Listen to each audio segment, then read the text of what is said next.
What if the pyramids weren't built by pharaohs at all? What if they stood there, weathered and ancient, when the first Egyptian kingdoms rose from the desert? What if everything we think we know about Giza is backwards, and the pharaohs didn't build monuments to themselves, but desperately tried to restore something already impossibly old? The evidence sits in plain sight. Water erosion on the Sphinx enclosure, precision cuts that modern tools struggle to match, star alignments that point to skies from 12,000 years ago, tool marks that don't exist, construction methods that defy every engineering principle we know about Copper Age technology. You're standing at Giza looking at something that shouldn't exist. Not according to our timeline, not according to our understanding of human civilization, but there it is. Massive. Perfect. Silent about its true age. If you value documented ancient history like this, subscribe. It's the best way to support our work. Also, comment from which city you're hearing this from. This script is researched and factual, using sources from Robert Schoch's geological surveys and Christopher Dunn's precision analysis. Now back to the story. The timeline breaks at the Sphinx. Robert Schoch walked the enclosure walls in 1991 with a simple question. What made these erosion patterns not wind? Not sand? Water. Flowing water. Heavy rainfall over centuries. But Egypt's been dry for 5,000 years. The walls tell a story that doesn't fit. Vertical channels carved by water runoff, horizontal undercut patterns from pooling. Chemical weathering that takes millennia in wet climates. The kind of damage you see in tropical zones, not deserts. Schoch measured the patterns, compared them to limestone weathering worldwide, consulted climatology data spanning 50,000 years. The evidence pointed to one impossible conclusion. The Sphinx enclosure was carved when Egypt was green, when the Sahara was savanna, when rivers ran where only sand lies now. That puts the Sphinx at least 7,000 years older than Egyptology allows, maybe 12,000. Deep in the last ice age, when glaciers covered half of Europe and America, when sea levels sat 400 feet lower than today, when the world was a completely different place. But geology doesn't lie. The rocks remember everything. The precision gets worse when you measure the Great Pyramid. Christopher Dunn spent decades analyzing the construction with tools that didn't exist in ancient Egypt. Laser levels, coordinate measuring machines, industrial calipers that read to thousandths of an inch. The pyramid's base sits level to within 2.1 centimeters across 230 meters. That's tolerances modern concrete contractors struggle to hit. The sides aligned to true north within 3/60ths of 1 degree. Better than most GPS surveys. Inside, the passages cut through solid limestone at angles that hold to minutes of arc. The granite sarcophagus in the king's chamber measures exactly the same width as the passage that leads to it. Not approximately. Exactly. To the millimeter. You can't move that sarcophagus through that passage. It had to be installed during construction, but the passage doesn't allow for hoisting equipment, or turning room, or any method known to Copper Age engineering. The cuts themselves tell the real story.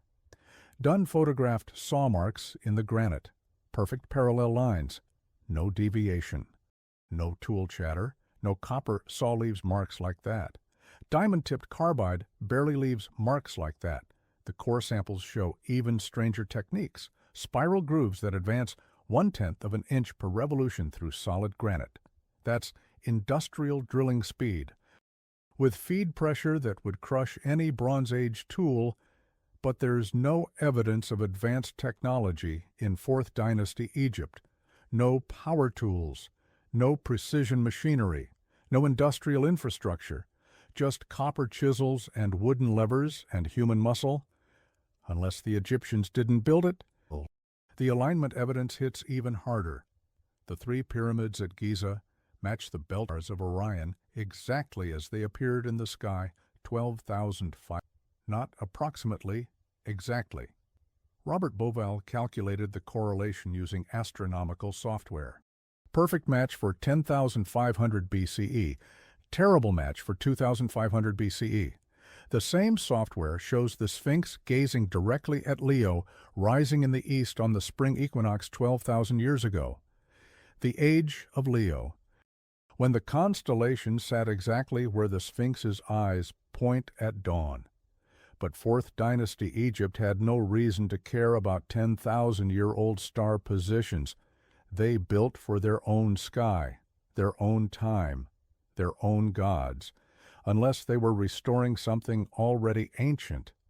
The water damage extends beyond the Sphinx. The entire Giza Plateau shows signs of massive water erosion, flash flood patterns, salt deposits from ancient seas, chemical weathering that requires wet-dry cycles over millennia. John Anthony West documented the evidence throughout the 1990s. Water erosion on the Pyramid Causeway, salt crystals in the mortar. Repair work using different limestone types, different cutting techniques, different tools. The repairs stand out clearly. Rough blocks replacing smooth ones, crude joints where perfect ones once stood, patchwork that uses inferior limestone over precision-cut granite.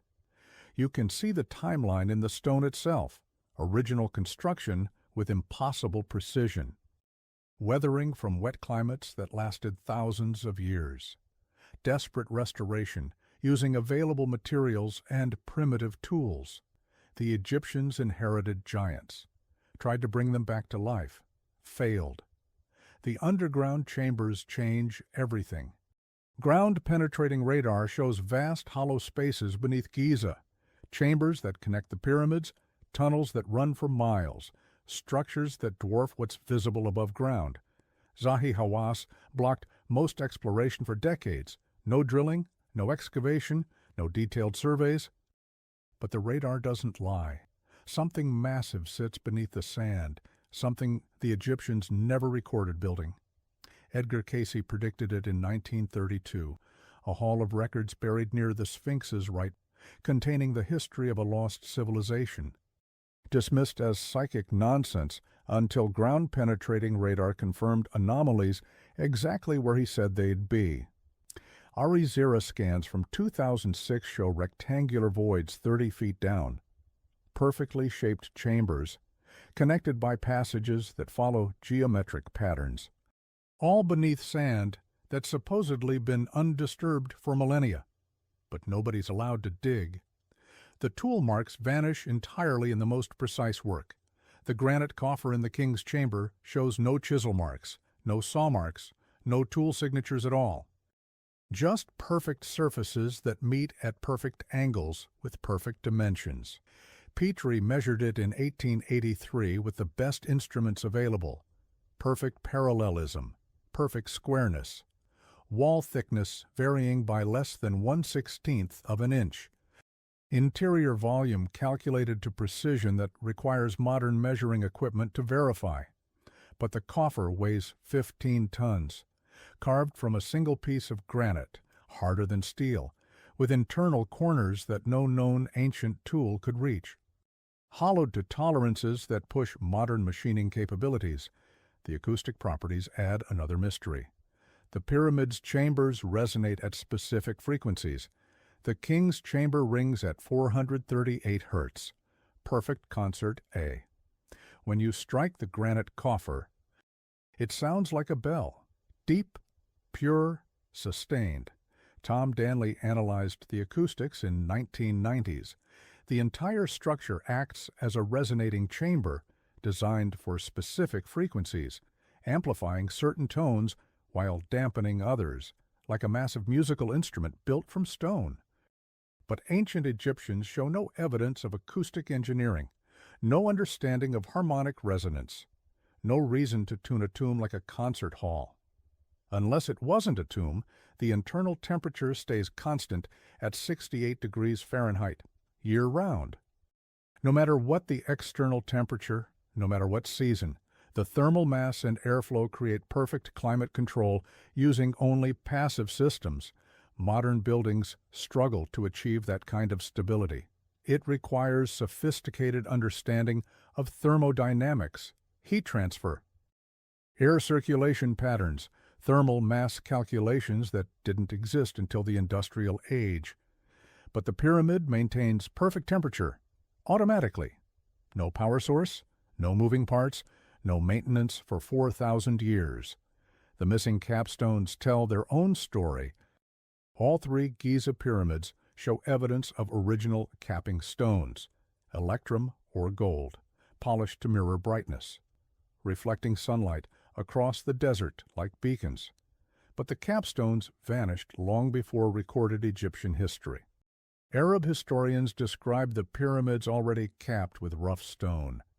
Medieval travelers report missing peaks. Chinese accounts from the Tang dynasty mention broken tops. The original capstones disappeared before anyone remembered installing them. The construction ramps present impossible problems. Moving 2.3 million stone blocks averaging 2.5 tons each requires massive earthwork. Ramps that spiral up 230 meters, built from millions more tons of rock and rubble, but no trace of these ramps exists. No quarry sites nearby adequate for the material. No evidence of the infrastructure required to move 30-ton granite blocks 500 miles from Aswan. No tool marks consistent with Copper Age technology. The Egyptians left detailed records of building smaller pyramids, drawings of ramps, lists of workers, accounts of materials, but nothing for Giza, the greatest monuments in history apparently built without plans, records, or evidence, unless they weren't building, just restoring.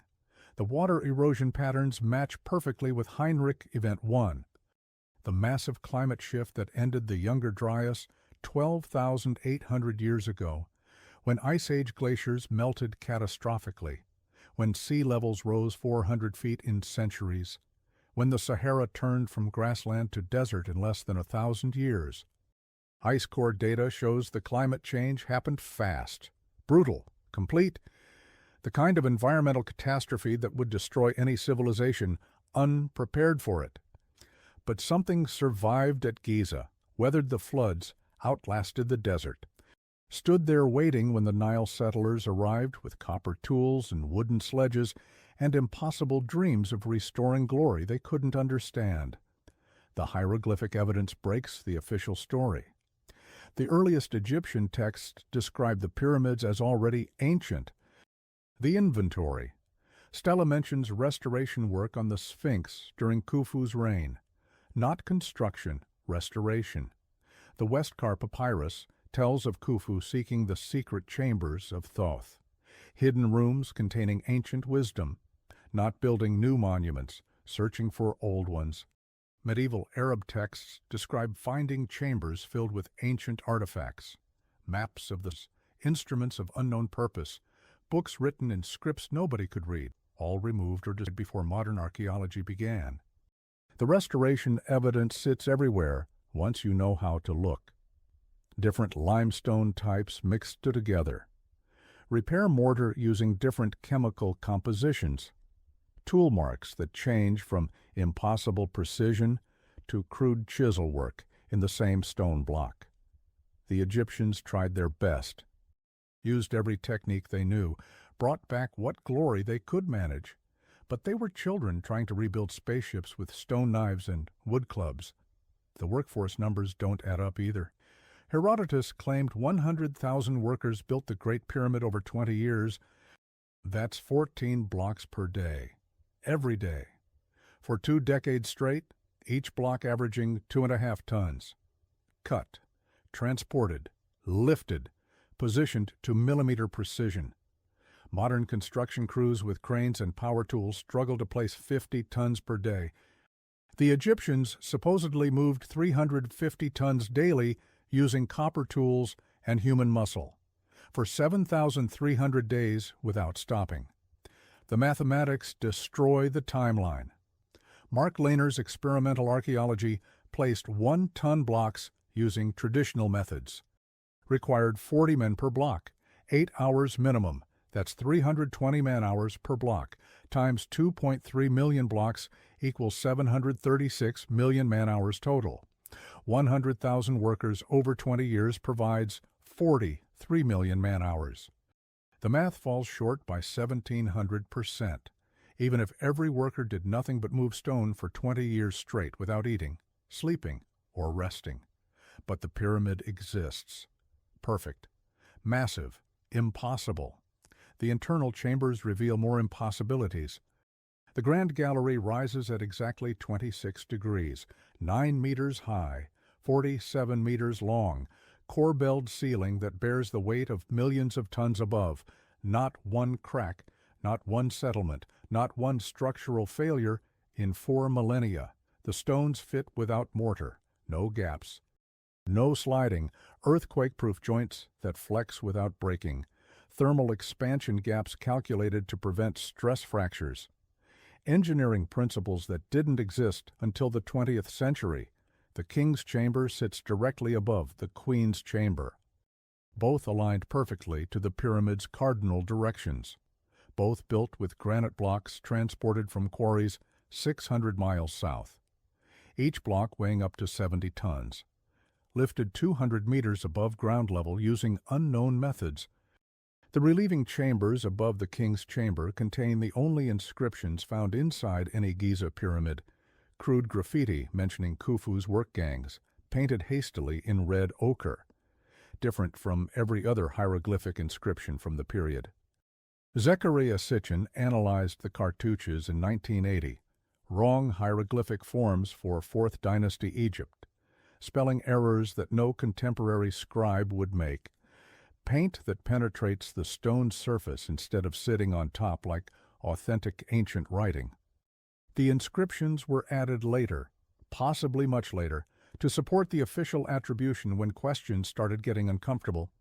The bent pyramid at Dashur tells a different story entirely, built during Seneferu's reign, shows clear evidence of construction problems, cracked walls, adjusted angles, settlement damage, cedar beams added for reinforcement, everything you'd expect from experimental pyramid building.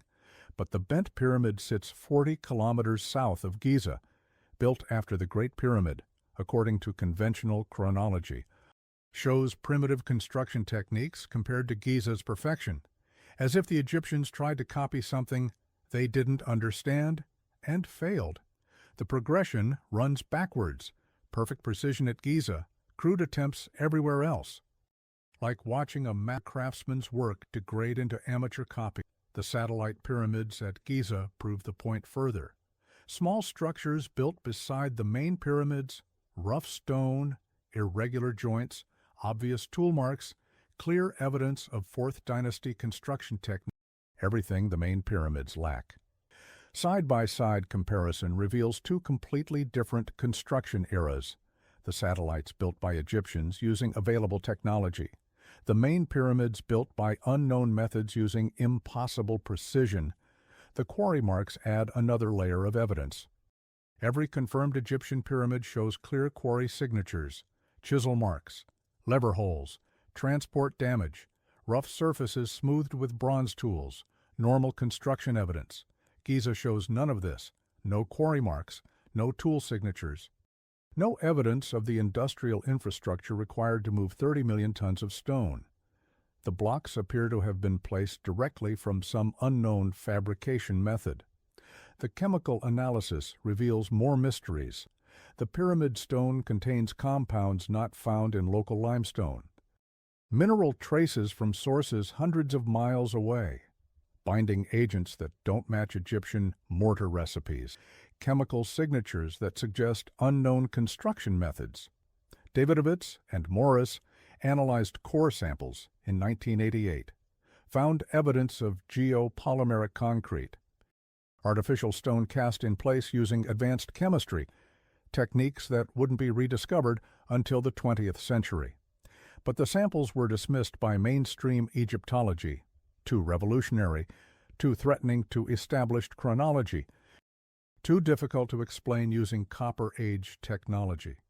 The modern cover-up runs deeper than academic stubbornness. Permits denied, excavation blocked, evidence suppressed, research funding cut off for anyone asking inconvenient questions. Hawass controlled access to Giza for decades.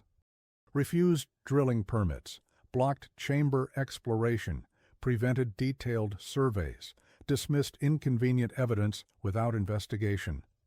The Great Pyramid Project tried to map internal structures using non-invasive methods, muon tomography, ground-penetrating radar, thermal imaging. Every advanced technique available, all blocked by Egyptian authorities after preliminary results showed massive hidden chambers. But some evidence leaked anyway. Thermal anomalies indicating internal voids, radar signatures showing geometric structures beneath the bedrock, gravitational anomalies suggesting hollow spaces throughout the plateau. The authorities can control access. They can't control physics. The Ice Age timeline fits perfectly with global megalithic construction. Göbekli Tepe, in Turkey, carved pillars weighing 16 tons each. Precise astronomical alignments, radiocarbon dated to 11,600 years ago. Built by hunter-gatherers who supposedly lacked organization for massive construction projects. Nan Madol in Micronesia, basalt blocks weighing 50 tons each. Transported across open ocean to a remote island, fitted without mortar into walls that still stand after millennia. Built by a culture with no written records and primitive tools, Pumapunku in Bolivia, andesite blocks cut to tolerances of 1/50th of an inch. Interlocking joints that require modern precision to achieve H-blocks, weighing 130 tons each, quarried from sources 10 miles away at 13,000 feet altitude, all supposedly built by primitive cultures using stone tools and human labor, all showing engineering capabilities that challenge modern construction, all dating to the end of the last when sea levels rose and climate shifted.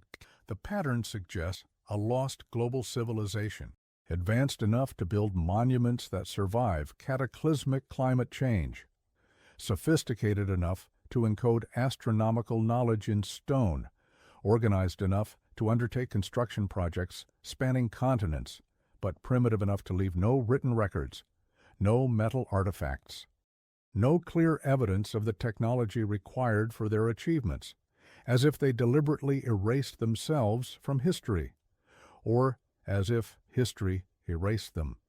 The Sphinx restoration tablets found in 1858 describe repair work ordered by Thutmose IV around 1400 BCE. The Dream Stele mentions sand cleared from around the Sphinx's body, restoration of damaged stonework, repainting of worn surfaces. But Thutmose ruled 1,200 years after Khufu supposedly built the Sphinx. Why would a monument only 800 years old need major restoration in Egypt's stable desert climate, unless it was already ancient when Thutmose found it, already weathered by millennia of erosion, already buried by sand from centuries of disuse? The restoration evidence appears throughout Egyptian history. Ramesses Sco claimed credit for pyramid maintenance. Ptolemaic texts describe chamber repairs. Roman accounts mention structural reinforcement work, all treating the pyramids as inherited monuments requiring preservation, not recent construction requiring documentation. The Egyptians never claimed to have built Giza. They claimed to have restored it. Heinrich Event 1 changed everything 12,800 years ago. Massive glacial flooding, climate zones shifting thousands of miles in decades, sea levels rising 400 feet in centuries, the kind of catastrophe that would destroy any civilization unprepared for it.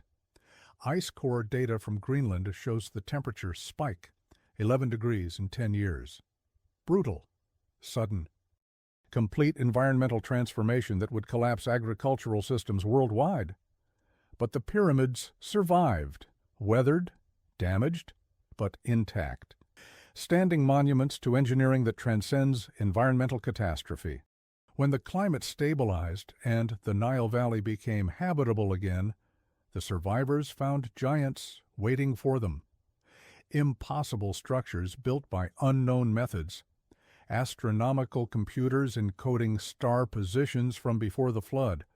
They did their best to restore what they found, brought back whatever glory they could manage, but they were Copper Age farmers trying to repair starships with stone tools, the evidence sits in plain sight, has always been there. Water erosion on structures built in the desert.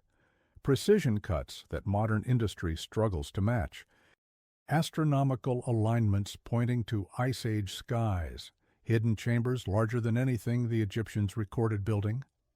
Ground-penetrating radar revealed a massive void in the Great Pyramid in 2017, the size of a passenger jet, hidden for 4,000 years of supposed complete exploration. Nobody's been allowed inside yet. Nobody knows what's waiting there. But something is. Something the builders hid so well, it took cosmic ray imaging to find it. The evidence was always there. We just refused to see it.